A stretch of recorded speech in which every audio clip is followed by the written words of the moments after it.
if you don't mind, will you just please share with us the grade you got in high school? Personally, I got a D+. A D+. I got a D+. Yeah. And that is what I got, and I appreciate what I got. Exactly. The reason why I'm saying so is that you see back in 2002, education had enough security, and compared to right now, education has become a scam. How? It has become a scam because of lack of security of what is happening with our main exams, the marking. There's so much scandals that are penetrating our education system. You remember that in the time of Akina Kaimenyi, Jacob Kaimenyi, in the time of Akina, there's so many people, I'm forgetting some of their names, but everybody was having an A. Even those students that can never get a C+, were getting A's. And even if you ask that student, how did you manage to get an A? Listen, he's also shocked at the same time that there was a time I had a cousin who got a B+ in high school. Then his father said, John, I won't say the name, but John, will you please just join medication school of medicine? But John said, Father, I'm not I don't want things related with the medical, just because I'm not interested. Yeah, that is the point. Yeah. You get a good grade that even you yourself cannot make good use of it. Then at the end you will see that guy taking a course that even a D+ person can pursue. Yes, work. Exactly. So back then, I remember Kinas George Saitoti were the people who were in charge of the education system. Yeah. Of course, there was some seriousness later when we saw who was this CS for education. Matiang'i came on board, and the other guy who just passed on. The guy from Game. Those guys did a lot, reviving the education system. Yeah. But this other guy, Machogu, I don't know. There's nothing serious that he's doing about education. You saw what happened with the KCPE results that was given in December. Yeah? A complete sham. The primary education. And it's very embarrassing to this government. It's a shameful misconduct, gross misconduct for this government. And the most embarrassing thing is that even you, as a parent, you lose hope with your children because you don't know what they're getting if reflects who they really are. You just do it. Hello, my beautiful people. Welcome back to Kalwande TV. So, guys, it's a very cool evening na nimekawia kama sijawapea content. So guys, kuna boy mwingine hapa ataka tupige naye story kidogo, atuambie what has been happening when we were away. So guys, tunataka kwenu ni support tu na mzidi subscribe pale. We are on the road to 10k. So keep tuned and always subscribe to Kalwande TV. We are the content master. Wacha tukulete content, mtu wangu. Tulea tu na utazame content. Once again, welcome to Kalwande TV. Tunakuletea udaku hondo popote mlipo guys. Na venye niliwa promise nishapatana na Ngala mwenyewe na tunapiga story kidogo. Wacha jitambulishe kwa wenye wamjui, but unafaa kujua this amazing guy. Mike ni yako bro. Shukrani. Niaje wase. Kwa majina naitwa Ngala. Kevin Ngala. Ama watu wengine uniita Ngala. Sasa mimi ni mkaaji hapa hivi Kisumu. Mostly nime like politics sana juu kuna venye mimi view mambo na leadership. And you see you are also a leader bro? Sure I am, but in my own way. In my own way. Kuna venye mimi elewa leadership. Sio ati lazima ukwe na ndio uonekane kama leader. Sio ati lazima ukwe mtu ako elected successful ati ndio ukwe leader, unachiki vitu kama hizo. So mimi huona tu leadership ni kitu kingine ni responsibility tu kivyake. Yeah, then Though juu pia huwezi kuwa perfect pia. Una get room pia ya kushare na watu wenye hawana hiyo information. Ya saa kitu kaa hiyo. Yeah. So tuambie mambo na result imekwaje? Jana result imetoka pale, kuna some challenges, na we kama mzazi na pia as a leader unaweza tuambia some of your recommendations kidogo. So actually I always like to express myself in English. Okay, that's not because I'm an Englishman. Ni sawa tu. But at least me feel kuna seriousness when you speak fluent English. Yeah. Though I'm not that fluent, but when I express it with English, you feel okay. Yeah, I feel like it's standard. Yeah. Okay. So firstly, I'd like to congratulate our students who received their results who sat last year 2023. Yeah. And those who performed got their best grades. Congratulations. On the other hand, best grade huanzanga ngapi? Si ni A plane. Up to? Ni A plane, A minus, Evo, B plus, B plane, Evo. So let's say a university grade is a good grade. What do you mean university grade? C plus and above. Yeah, but sasa si wamesema it depends with how the government will set their standard ya entries university. For instance, right now nasikia kila mwaka inabadilishwa. Yeah, ina depend venye watu wameperform. Yeah, if people have performed, like the many people wamepata good grades, not everybody will be allowed to join university. So what they do is that they reduce the what do we call it, the mean grade of entry. If people have failed, they might lower down the grade of entry in to have more people, so that there is good number for those who are going to university. Yeah, sure. So like this time round, people are shocked. We have around 700,000 students who sat for their KCSE, and apparently they're saying that roughly 100,000 will be able to join the university, which means we have 600 students who will not be able to join university because of the mean grade that is already set. Apart from that, we were also shocked to see that we also have roughly 40-something thousand that are yeah. Niyo. Tuna kiasi tu tunafahamu. Kiasi. I was shocked that we have roughly 40,000 students that I also said got E minus. I don't know whether it's E plane or E minus, but you see that is now. Kuna E plane. Yeah. Me, I thought E is E. Whatever.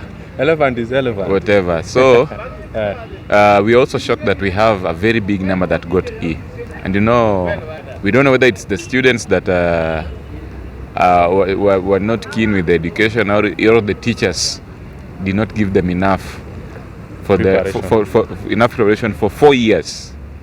So this is something that has also shocked parents, that you spend almost 12 years in school in order to get an E, of which brings a very big question. A grade that you can even get when seated at home. Yes. So this leaves a very big question in Kenyans' mind, that what is the point of being in school for 12 years just to achieve an E grade?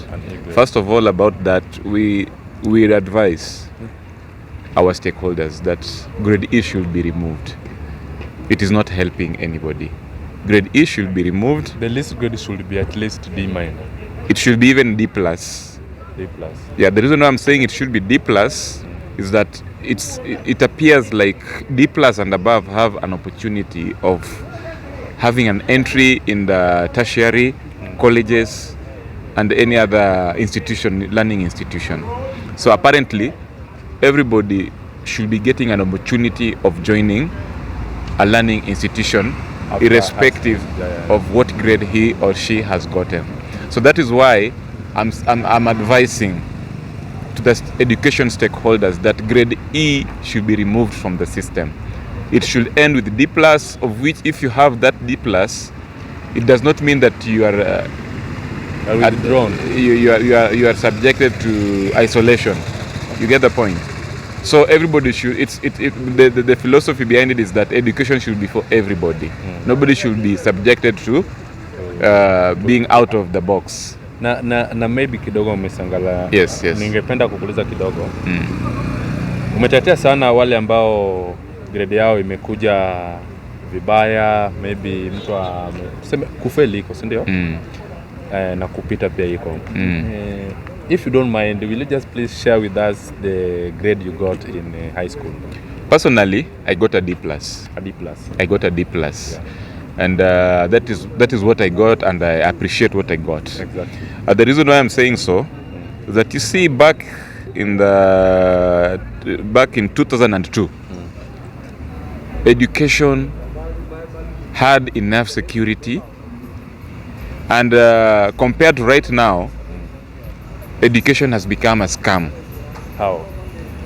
It has become a scam because of lack of security of what is happening with our main exams, the marking. There's so much scandals that are penetrating our education system.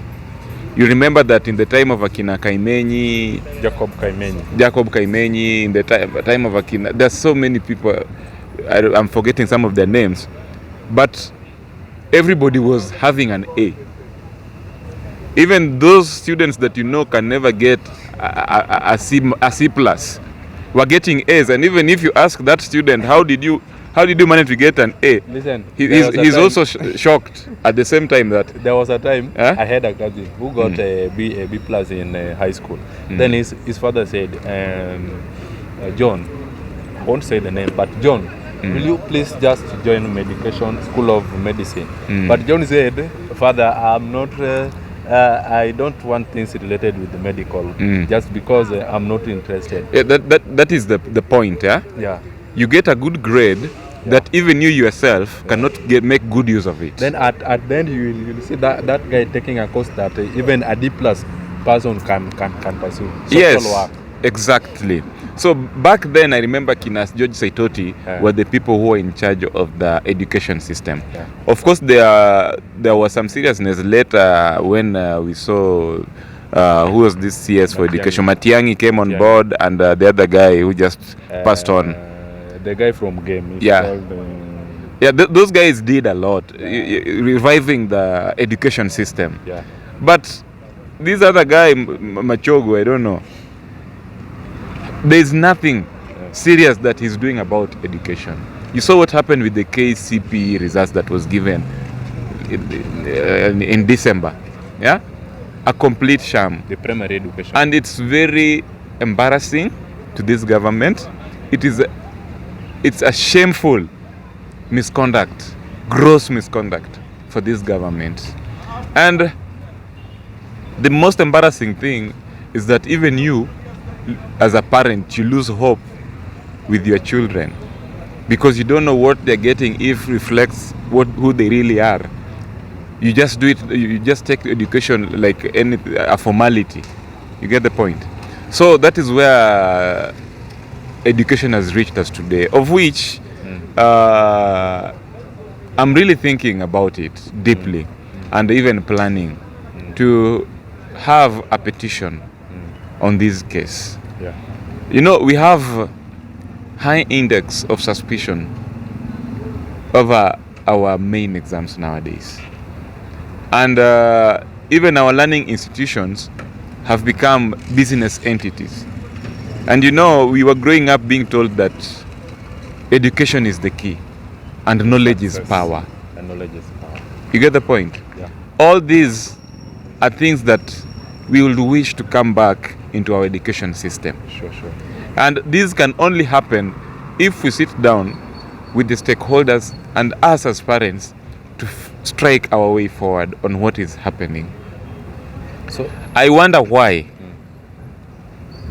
I sit in classroom from my nursery to Form 4 anytime I do my exams. Yeah? The teacher collects my exam sheet, go and marks it. At the end of the term, it is given back to me to have an assessment or revision ought to know how I performed Sure. for almost 12 years. Apart from 2 occasions where I did my exam, that was in class 8 and in Form 4, where I did my exams, never saw my results, result slip. I mean, not the results, the answer slip. The answer slip. Yeah. You know, everything that is being done during that process is paid for Sure. with our taxes. So which means that paper Should be returned. that I have put my answers on should be given back to me if I want it, free of charge.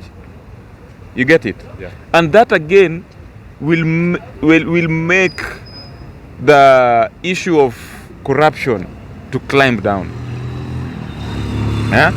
The issue of corruption will come down seriously, because that way you don't get to complain. Yeah? And you'll fail to understand why you sit for an exams once in a lifetime, and whatever it is that you're given is what you go with. You don't have any chance of protesting. Yeah? If it is a fail, it is a fail. You're only left with an option of either repeating or to leave. Yeah? And this is happening for several years without anybody coming on board. For example, when you do your KCPE, that is in class 8, KCPE exams come through multiple choices. The marking scheme for KCPE, it's either if question 1 was, the answer was A, it will remain A. If it is B, it will remain B. Yeah? So I don't see why the government should detain your answer slip. It should be given back to the school Or to you. or to the students, so that you can keep them in your archive. That is what happened in some international schools, where you do your exams, even if it is the main exams, you are able to access your exam sheet. But in Kenya, you do your exams, whatever it is that comes on board, even if you used to perform and you failed, just asking what happened is illegal. It's illegal. And if it is legalized, you are asked to pay some cash, not even something affordable. Because I'm told, if you ask for remarking, you are asked to pay not less than 50,000. Why? In order for those people to mobilize, those who mark the exams, they have to be paid. Huh? You get it? So the entire thing is cumbersome in a way that you ask yourself, It's a circle how, of yeah, corruption. how can transparency come out of it? You get the point? And you see, with the suspicion that we saw in the KCP and the duration that it took this government this time round to release the exams of KCSE this time round, some of us are just quiet because we feel that it's like they privatized that corruption environment. It was now privatized so that it cannot leak. You know? Yeah, so we should come up with a system that it's transparent to the beneficiary. Yeah? That is the only way that we get to curb the high level of corruption that has infiltrated our education system up to our learning institutions, where now even schools can prefer to summon the parents to pay some cash in order to make sure that their students perform. You get it? Yeah. I get So there's nothing wrong with us doing exams and getting our slips. Somebody was telling me that the challenge could be with moderation. Perhaps maybe the marking scheme in high school, since we don't do multiple choices, the marking is done on moderation. Yeah. The same way exams are being done in primary school is the same way it should be done in high school. Why do we have to struggle writing a lot of answers? Answers that again does not have a marking scheme. And you'll never see them. They use again moderation. That this one, let us now give him this. Let us give him 2 for this. Let us give him. The same way it is done in primary school is the same way it should be done in high school. Multiple choices. Marking scheme is one. If it is choice A, let it be choice A. If it is choice B, let it be choice B. Because at the same time, when they use moderation, we are not sure whether these teachers are at par with their moderation. So it is a challenge. Sure. So let them also think of having multiple choices for the KCSE exams. And within the multiple choices, that is where they can play around with psychology. I once did an examination body in tertiary Education. Yeah. And we were told that our examination is multiple choice. I was very excited because I knew this is the most simple examination that I'm going to pass. My friend, when the question came on board, you are given 4 choices, A, B, C. And you went there thinking that it was easy. You come to realize almost the 4 answers are almost the same. But your IQ is what will make you choose the right answer. Yeah. The level of understanding of that question is what will make you choose the answer. Yeah. So they should not put us through a lot of processes that even they themselves cannot manage. If you ask today that you want your answer sheet back, it is a challenge. You're even penalized to pay for them to get that paper. Ngala, I have a question. Yes. Who do you blame mostly, or do you see? Well, let's start from the students. Is it the students who have maybe the learning capacity of students are different? You might be a quick learner, be a medium learner, then someone somewhere be a slow learner. So. Is it the students who some of them are slow learners, or the teachers are not doing the right thing? No, listen. Yeah. You see these fingers? They are not the same. They are not equal. They are not equal. But each and every finger has its role to play. They cannot all do the same thing. You get it? So, the education system should operate that way. They like with the 5 fingers. We have our education system after Form 4 that is struggling to engage everybody. Yeah. They brought the TVETs. They brought at least somebody's having somewhere to join. To join. But what we are saying is that sometimes you don't fail because you are stupid. But perhaps it could be the challenges that maybe you are undergoing that are making you fail in exams. And because of that, the institution should give you another room to have continuity. You wanted to be a doctor. The mean grade could be A plain. Yeah. You got a B minus. Yeah? Or a B plus. Or a B plus. You do not meet the target. The government should make the government institution to accommodate you on certain conditions. That you upgrade first before you join the A materials. But get an opportunity of engaging with the profession that you are targeting. You wanted to be an engineer. Why should you be locked out because of some points? Yet maybe what failed you was something very minute. Just a simple thing. Yeah. So that is why I'm appealing to there is NAT, there is PUPET, and any other institution that is coming up as a stakeholder, that this issue of having formal statements after things have gone wrong is not helping Kenya. At any cost. Yeah, it is not helping us. Because after things have gone wrong, right now our students are joining high school. You know the mess that was there in the results. We don't know on what grounds they're joining school. We don't know whose results was for who. But the formal arrangement is just going on. It's impunity. Kuna kitu ingine hapa nimeona kwa news jana, just after, I think it was earlier today. There's a lady who passed with around 380 something marks, and she was to be called in a and a girls' school, of course. But the era, it came like she was called on a boys' school. She was posted in a boys' school. You see, there are stages. There are stages. There's a process within the school. Yeah. When you do your class 8, it goes for marking. There's a stage where people mark it. After that marking stage, it now goes to another level of now being posted in a school. In a school. So it leaves that stage 1 to stage 2, where now there's a process of now they are not linked in any way.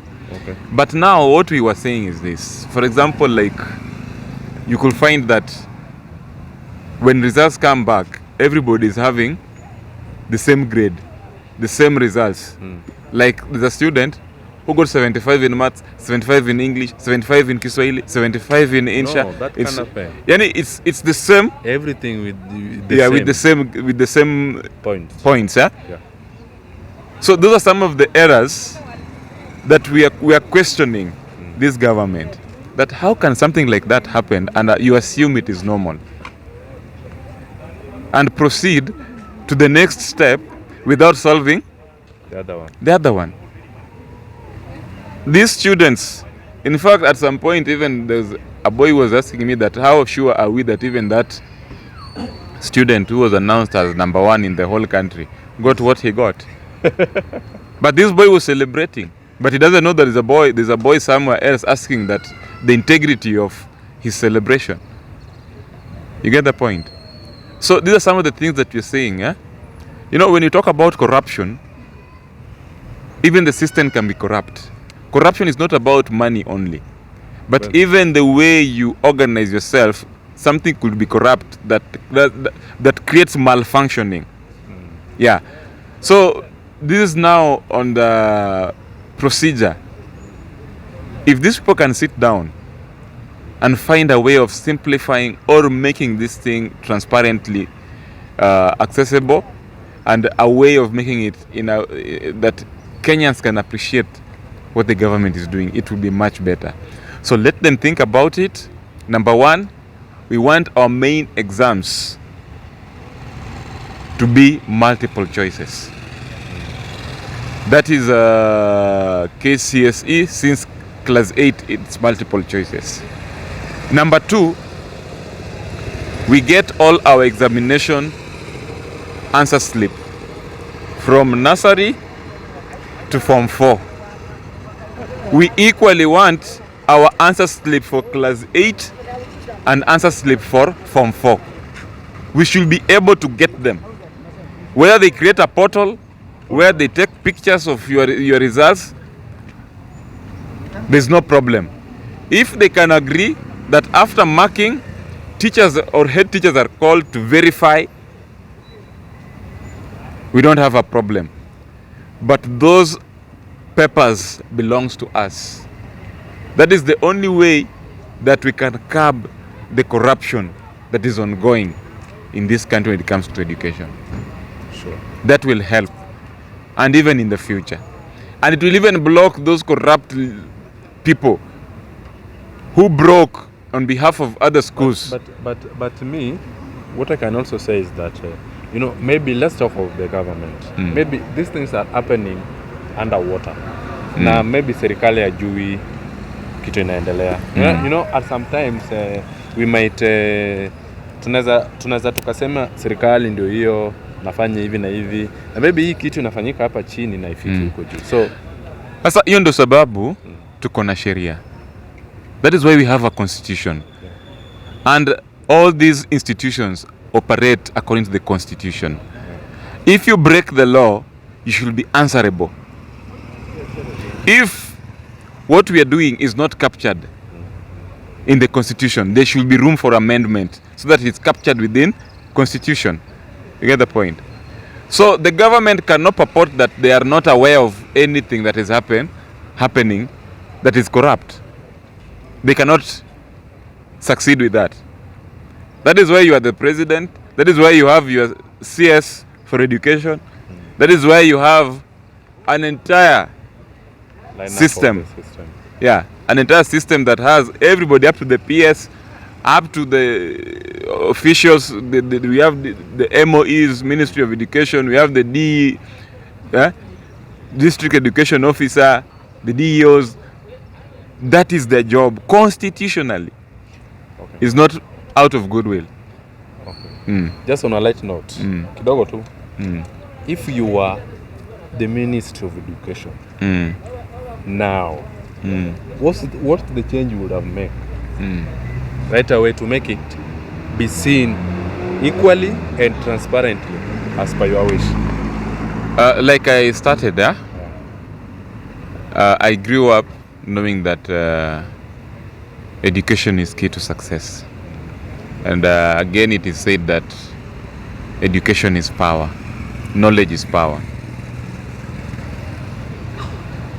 The government should prioritize education.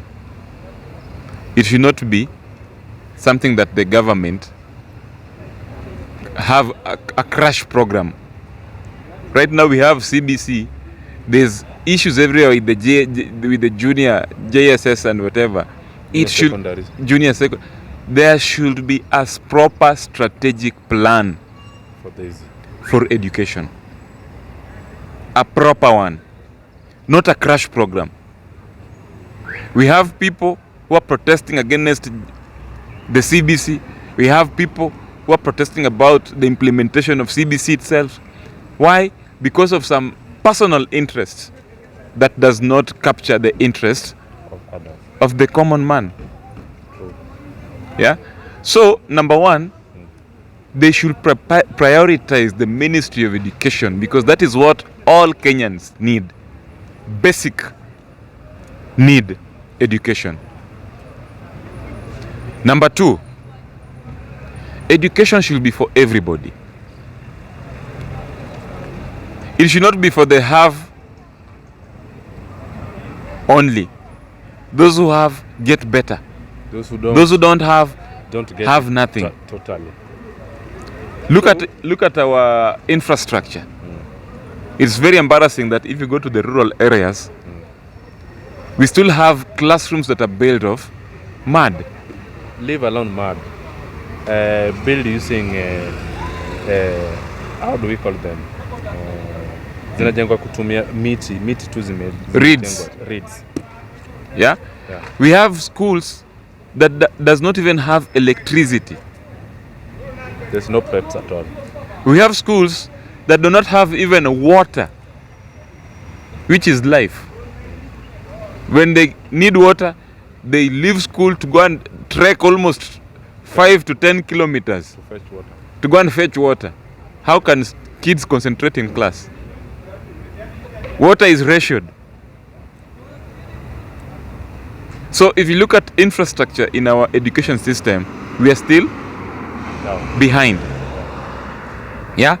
So when it comes to that, the government should be very keen so that all Kenyans should access this equal. And in order for them to do that, they should make education free. And when we say free, it is not the free that we are seeing in Kenya today, where you are still asked to go and bring. It is free and go and bring such. Yeah, let it be free. Yeah. The way it started with the Raila Kibaki era, where you don't send a child at home because he has to pay some money for the locker. Yeah. He has to pay some money for petty things, but that if you add all the expenses, especially the CBC that we have right now, parents are frustrated because the budget that your child has to finish even the entire term is equal to the school fees that you should have been paying. Yeah? So if it is free, let it be free for all children. And it should be free up to the secondary level. High schools should not be subjected to paying, because that is now the peak of education. That is now the peak of education. So free education will also improve on school for everybody. Yeah, schools for everybody. Number 3 is if all stakeholders come on board, then such issues I was addressing about transparency in our schools. Like one of them, the KCP and the KCSE, how it should be done. Those are some of the things that can also help when all stakeholders are brought on board so that they contribute on this issue. You cannot have somebody who don't understand education running the Ministry of Education. Even the president himself, the way he operates, he doesn't look like he went to school, even though I don't know. Eh? Okay. People don't have fees to pay for their kids right now. Oh, mekazana mambo ya housing levies. You don't even talk about CDF has not gotten the money to even give bursaries. You're not talking about it. So I think those are some of the things that should be brought on board. Okay. Yeah, and our stakeholders should also be firm. Yeah. They are there to fight for us, to advocate for our future. Yes. Okay guys, it was an amazing time with Kevin Ngala. Tulikuwa tunachambua kidogo jana pale results ziliweza kushoka and Ngala as a by the way Ngala, you've said that you got a D+ in KCC, Which I appreciate. You don't really look like that person. You don't really sound like that person who got that grade. You are really bright and maybe unajua let me tell you, that is why I'm touched. Yeah? yeah? That is why I'm touched. Yeah. There are several challenges that people go through. Yeah. I had a personal experience towards my examination, and that is why I ended up in a school somewhere where I didn't even go the entire Form 4. I didn't have room to finish my Form 4. Yeah. So I just went for examinations, and that is what I got. Nice time. Bro. Thank you.